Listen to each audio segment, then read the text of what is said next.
On se retrouve pour un nouveau direct sur BFM2 et nous sommes accompagnés de Claire Nicolet, responsable des opérations d'urgence pour Médecins sans frontières. Bonjour Claire, merci d'être avec nous. Bonjour. Alors, vous êtes venue, nous apporter votre témoignage, un témoignage, rare et précieux. Vous étiez dans la bande, de Gaza, le 11 mars suite à la trêve, entre Gaza et Israël et vous avez pu, vous y rendre pour une semaine. Hélas, l'offensive israélienne, a repris et vous vous êtes retrouvés bloqués pendant 3 semaines dans l'enclave, palestinienne. Vous allez donc nous livrer un témoignage, sur les conditions de vie des Gazaouis, crucial parce que, on le rappelle, les journalistes n'ont toujours pas le droit, d'être présents, dans la bande de Gaza. Pouvez-vous nous raconter, premièrement, quelle était, votre mission et quelle est la mission de MSF plus largement, dans la bande de Gaza? MSF, soutient, des centres de santé, soutient des hôpitaux, depuis déjà des années, bien sûr de façon, beaucoup plus importante, depuis les 18 derniers mois de guerre, aujourd'hui à Gaza. Donc on a des activités directement avec, des équipes qui sont quand même très importantes puisqu'on a encore, 40, personnels internationaux sur place et plus de 1000 personnels, palestiniens qui travaillent pour, Médecins sans frontières actuellement. Alors, il y a eu, 14 mois de bombardement, hein, sur la bande de Gaza. Vous y êtes allés, pour, 3 semaines de trêve. Qu'est-ce qui vous a, particulièrement marqué dès que vous êtes arrivés à Gaza? En fait, c'est vrai que quand on rentre dans la bande de Gaza, il y a vraiment un choc, en voyant le niveau de destruction. Donc on voit des bâtiments, complètement détruits, chaque bâtiment a des marques vraiment des combats et puis, on roule pendant des kilomètres et des kilomètres ou en voyant seulement, des décombres, en voyant des maisons, qui sont, finalement, complètement à terre, mais des gens ont remis leurs tentes, ont remis, des morceaux de tissu pour vivre à l'intérieur des décombres. C'est vraiment, choquant quand on arrive, sur la bande de Gaza, de ce point de vue-là. Alors, en tant que responsable des opérations, d'urgence de Médecins sans frontières, vous avez, malheureusement, été obligé de vous rendre sur de nombreux, terrains, pardon, en conflit et en guerre. Est-ce qu'il y a quelque chose qui était différent, sur la bande de Gaza? Bah, c'est vrai que ce niveau de destruction-là, sur, vraiment des kilomètres et des kilomètres, c'est assez exceptionnel, j'ai jamais vu ça à ce degré-là. J'ai vu effectivement, des villes détruites, j'ai vu, voilà, j'ai eu l'occasion de travailler dans ce genre de contexte, de nombreuses fois, mais c'est vrai que, ce niveau de destruction, il est très rare et puis le fait que, le territoire est si petit, finalement, on est, nulle part en sécurité aujourd'hui, et ça aussi, c'est assez exceptionnel, dans le mauvais sens du terme, donc c'est assez grave de ce point de vue-là. Alors vous avez pu rencontrer, des Gazaouis au moment, de la trêve. Premièrement, est-ce que vous pouvez, nous dire quand, à ce moment-là, donc au mois de mars, ils ont vécu cette annonce? Bah, c'est vrai que le moment de la trêve était important pour la population de Gaza puisque, bah, finalement, ils ont eu tellement de décès autour d'eux, tellement de destruction, tellement de déplacements aussi puisque beaucoup d'entre eux, se sont déplacés, jusqu'à 10 fois, 20 fois, mais en moyenne, au moins 5 à 6 fois en moyenne, chaque Gazaoui s'est déplacé. Donc c'est vrai que ne serait-ce que pour ça, c'était important pour eux d'avoir un petit peu de calme, au-dessus de leur tête, de pas avoir la peur au ventre, de se dire: «Mais qu'est-ce qui va se passer aujourd'hui?» Donc ça, de ce côté-là, c'était vraiment quelque chose qui était important, pour la population à Gaza et puis aussi, au début de la trêve, il y a eu beaucoup de camions qui rentraient, donc il y avait un peu plus d'aide qui rentrait, de nourriture et les prix avaient baissé sur les marchés.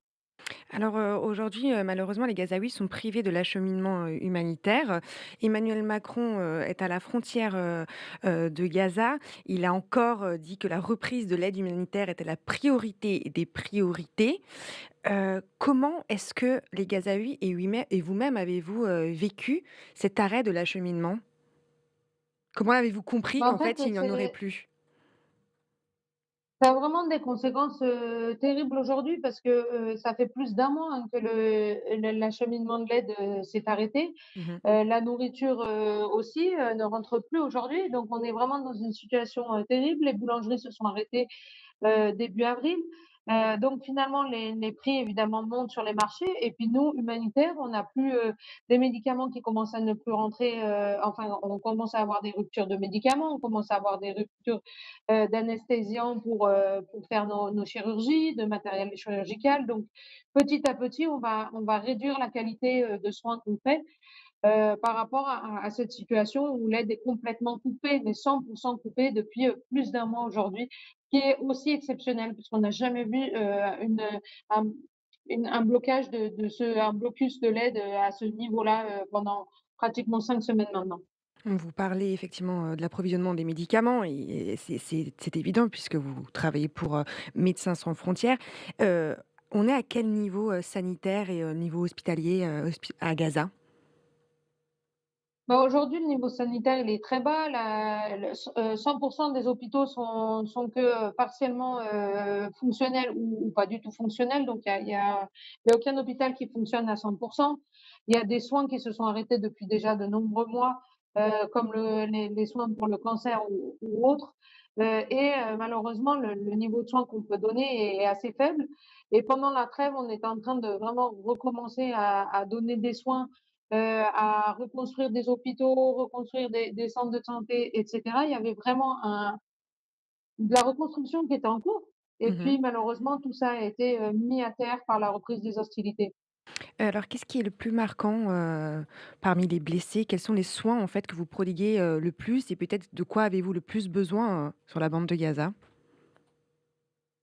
Bah, c'est vrai que les besoins sont énormes, donc il y a vraiment des besoins de tout, mais aujourd'hui, on fait beaucoup de chirurgie, on fait beaucoup, de prise en charge de brûlés en tant que MSF. On fait aussi beaucoup de consultations externes, de la maternité, de la pédiatrie, donc on a vraiment des soins sur tous les domaines et des besoins malheureusement dans tous les domaines. Les conditions d'hygiène sont terribles depuis des mois, donc on a beaucoup de maladies, respiratoires, on a beaucoup de maladies liées à la qualité de l'eau parce qu'effectivement l'eau est un grand, grand problème à Gaza. On a beaucoup de maladies de peau, mais on a évidemment beaucoup, de gens qui ont été amputés. On a un grand, on a énormément de kinésithérapie aujourd'hui aussi pour ces blessés, après, qu'ils soient passés au bloc opératoire. Donc, il y a vraiment des besoins qui ne vont cesser puisque malheureusement, il y a des blessés aujourd'hui, tous les jours, suite aux bombardements très intenses, dans la bande de Gaza. Et alors, comment se portent, les humanitaires de Médecins sans frontières? On le sait, il y a, une quinzaine de secouristes du Croissant-Rouge qui ont été, tués fin mars. Est-ce que vous voyez aussi dans ce conflit le fait que tout le monde peut être touché, blessé, tué?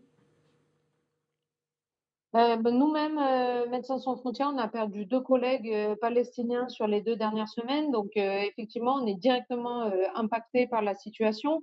On a eu 11 personnels, tués depuis le début de la guerre, depuis le 7 octobre 2023 et malheureusement, on a eu aussi des structures directement touchées. On a eu encore des balles perdues dans notre, bureau à 2 reprises, depuis, les 15 derniers jours. Donc on voit effectivement que personne n'est épargné. On voit que les humanitaires sont directement touchés et même visés à certaines reprises. Alors, on parlait de, l'état de santé des Gazaouis physiques. Qu'en est-il de la santé mentale? Est-ce que MSF, s'occupe aussi de cette partie-là? On s'occupe énormément effectivement de santé mentale, dans la bande de Gaza, depuis d'ailleurs de nombreuses années et c'est vrai qu'on est très inquiétés aujourd'hui par cet aspect puisque, notamment la reprise, des hostilités en mars a frappé un grand, grand coup, dans le moral, des Gazaouis et vraiment dans le moral de nos équipes, de nos patients et avec, vraiment une situation, qui est en train de se dégrader et on est extrêmement inquiets de ce point de vue-là et en particulier d'ailleurs aussi pour les enfants, on voit vraiment qu'ils ont des symptômes par rapport à toute cette, violence qu'ils ont vécue et la peur, au ventre, qui les anime au quotidien. Alors vous l'avez dit, il y a des bombardements tous les jours dans la bande de Gaza. Comment, les humanitaires, vos collègues de MSF, font pour résister physiquement et également psychologiquement? Bah, c'est vraiment un sujet, très, très difficile parce qu'en fait, bon, une partie, de notre personnel, une partie de vraiment, quelque part, ont «la chance» entre guillemets de pouvoir travailler, donc ils se sentent vraiment utiles et c'est quelque chose de vraiment important qui nous rapporte, de dire: «Bon, bah, voilà, moi j'ai un travail et puis surtout je peux aider la population, au quotidien, prendre en charge, des patients et cetera». Mais sinon c'est vraiment, une situation, extrêmement complexe, on se déplace, on a peur, de tomber au milieu d'un bombardement, donc il y a vraiment aucun endroit aujourd'hui où on est sûr qu'on va pas être, touché, où on est certain, de notre sécurité. C'est ça la réalité aujourd'hui, dans la bande de Gaza. Et pour revenir à votre situation, spécialement, à quel moment vous avez compris que vous alliez être bloqués à Gaza? Et comment l'avez-vous constaté?